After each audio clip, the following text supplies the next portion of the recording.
రాకాలోకంకి స్వాగతం. ప్రధానమంత్రి నరేంద్ర మోడీ ఇటీవలే యునైటెడ్ అరబ్ ఎమిరేట్స్ అంటే యుఏఈకి, ఖతర్కి 2 దేశాలకు వెళ్ళారు.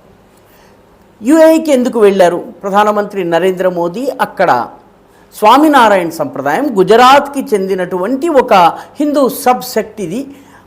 ఈ స్వామినారాయణ సంప్రదాయానికి సంబంధించినటువంటి ఒక అద్భుతమైనటువంటి ఆర్కిటెక్చరల్ వండర్, ఒక స్థాపత్య పరంగా ఒక అద్భుతాన్ని ఆయన ప్రారంభించడానికి వెళ్ళారు.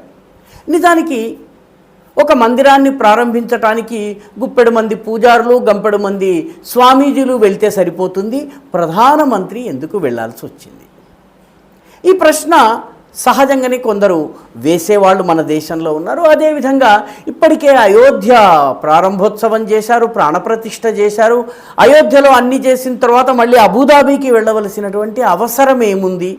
రాజకీయంగా ఏదైనా లాభం వస్తే అది అయోధ్యతో వచ్చేసింది, మళ్ళీ అబుదాబీ ఎందుకు అని కొందరు ప్రశ్నించవచ్చును. కానీ ప్రధానమంత్రి నరేంద్ర మోదీ కేవలం ఒక మందిర ప్రారంభోత్సవానికి మాత్రమే అబుదాబీకి వెళ్ళలేదు.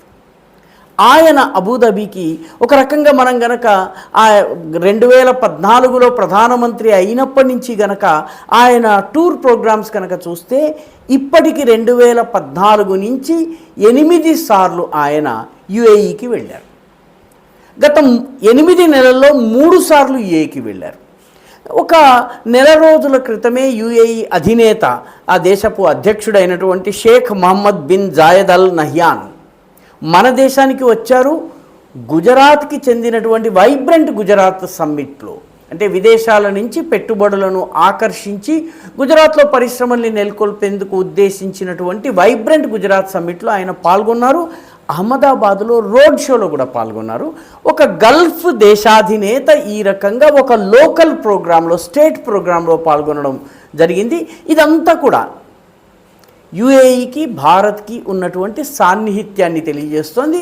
ఇప్పటికే యుఏఈకి, భారత్కి మధ్య, యునైటెడ్ అరబ్ ఎమిరేట్స్కి, భారత్కి మధ్య $85 బిలియన్ ట్రేడ్, వాణిజ్య వ్యాపార లావాదేవీలు జరుగుతున్నాయి.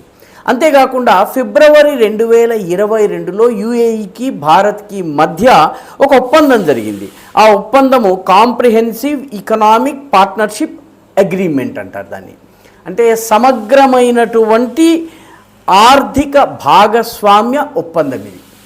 ఈ ఒప్పందంలో భాగంగా ఇరు దేశాల మధ్య ఎగుమతి దిగుమతులు జరిగేటటువంటి మొత్తము వస్తువుల్లో 80% వస్తువులపైన ఎటువంటి టారిఫ్ లేదు. యుఏఈ ఈ రకమైనటువంటి ఒప్పందాన్ని ఒక దేశంతో కుదుర్చుకోవడము ఇదే మొట్టమొదటిసారి. అమెరికాతో సహా ఏ దేశంతోనూ ఈ తరహా ఒప్పందం లేదు. కాబట్టి యుఏఈకి, భారత్కి మధ్య ప్రత్యేక సంబంధాలు ఉన్నాయన్నది దీని ద్వారా మనం అర్థం చేసుకోవచ్చు. అయితే ప్రధానమంత్రి వెళ్ళింది మరికొన్ని వ్యాపార ఒప్పందాలు చేసుకోవడానికో, లేకపోతే మరికొన్ని లావాదేవీలు చేసేందుకో, లేకపోతే కేవలం ఒక మందిర ప్రారంభోత్సవానికో మాత్రమే వెళ్ళలేదు. ఆయన వెళ్ళింది చైనాకు అడ్డుకట్ట వేసేందుకు, చైనా ఎత్తుగడల్ని చిత్తు చేసేందుకు, చైనా యొక్క వ్యూహాలను వమ్ము చేసేందుకు, చైనా ప్రపంచమంతా కూడాను విస్తరించేందుకు, తన ఆధిపత్యాన్ని, ప్రాభవాన్ని విస్తరించేందుకు బెల్ట్ అండ్ రోడ్ ఇనిషియేటివ్ని ప్రారంభించింది. BRI అంటారు.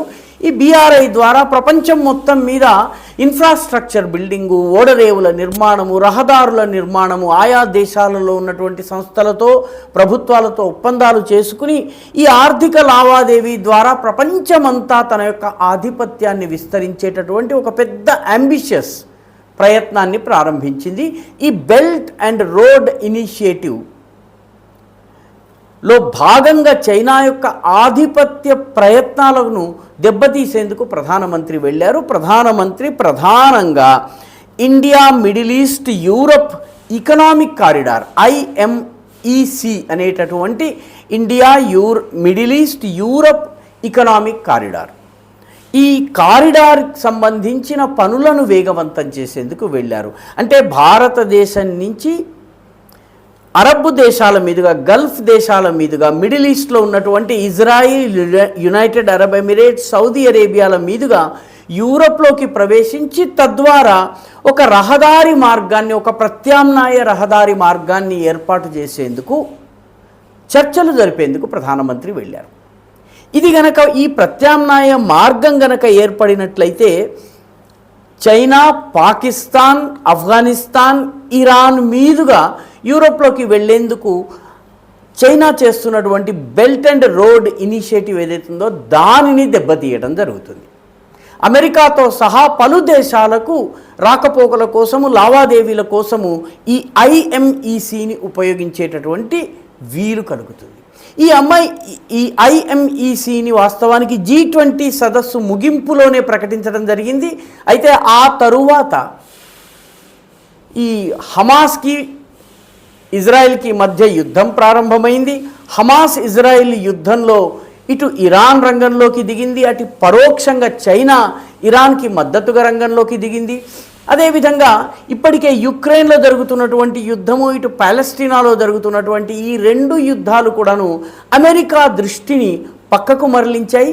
ముఖ్యంగా గల్ఫ్ దేశాలు ఏవైతే ఉన్నాయో, యుఏఈ కానీ, అదేవిధంగా సౌదీ అరేబియా కానీ, ఖతర్ కానీ, ఇవన్నీ కూడాను ఇప్పుడు ఈ ఐఎంఈసిలో ఆసక్తి చూపటం లేదు. ఎందుకంటే ఇది ఇజ్రాయెల్ మీదుగా కూడా వెళ్ళాలి కాబట్టి, ఇజ్రాయెల్కి హమాస్కి యుద్ధం జరుగుతున్న సందర్భంలో ఈ దేశాలు తక్షణము ఇజ్రాయెల్ మీదుగా వచ్చేటటువంటి ఒక రహదారి మార్గాన్ని తమ దేశం గుండా వెళ్ళనిస్తాయా అన్నటువంటి ఒక పెద్ద ప్రశ్న చిహ్నం వచ్చింది.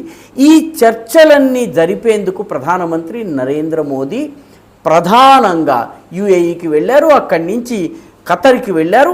సౌదీ అరేబియాతో ఇప్పటికే అనేక చర్చలు జరిపారు. సౌదీ అరేబియాతో సంబంధించి ఇప్పటికే మనకున్నటువంటి వ్యాపారం, సౌదీ అరేబియా ఇటీవలి కాలంలోనే భారతదేశంలో దాదాపు $100 బిలియన్, $100 బిలియన్ మేరకు పెట్టుబడులు పెట్టేందుకు ముందుకొచ్చింది. అందులో కశ్మీరులో కూడా పెట్టుబడి పెట్టేందుకు ముందుకొచ్చింది. ఇవన్నీ పాకిస్తాన్కి పాపం చాలా కంటగింపుగా ఉన్నప్పటికీ కశ్మీర్ సహా దేశమంతా కూడా ఇవన్నీ పెట్టేందుకు ముందుకు వచ్చింది.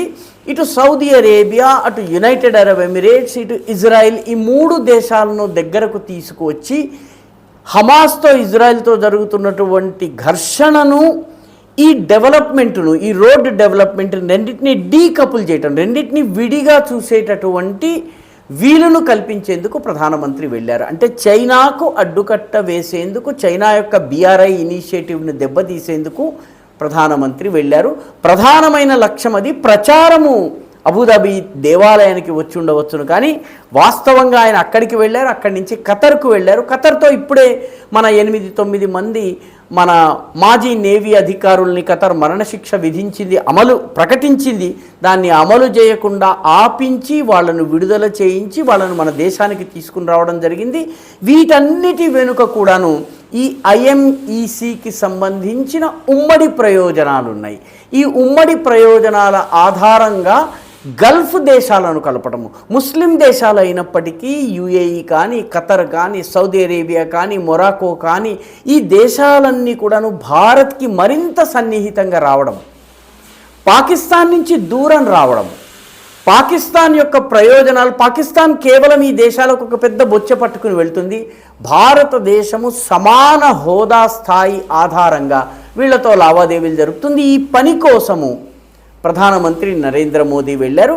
కాబట్టి అసలు లక్ష్యము అబుదాబిలో స్వామినారాయణ మందిరం కన్నా కూడాను ఈ ఇండియా, మిడిల్ ఈస్ట్, అదేవిధంగా యూరప్ కారిడార్ ఏదైతే ఉందో ఈ ఎకనామిక్ కారిడార్ కోసము ప్రధానమంత్రి నరేంద్ర మోదీ వెళ్ళారు. ఈ వీడియో మీకు నచ్చినట్టయితే లైక్ చేయండి, షేర్ చేయండి, ఈ ఛానల్కు సబ్స్క్రైబ్ చేయండి. మీ అభిప్రాయాన్ని కమెంట్ల రూపంలో తప్పనిసరిగా పంపించండి.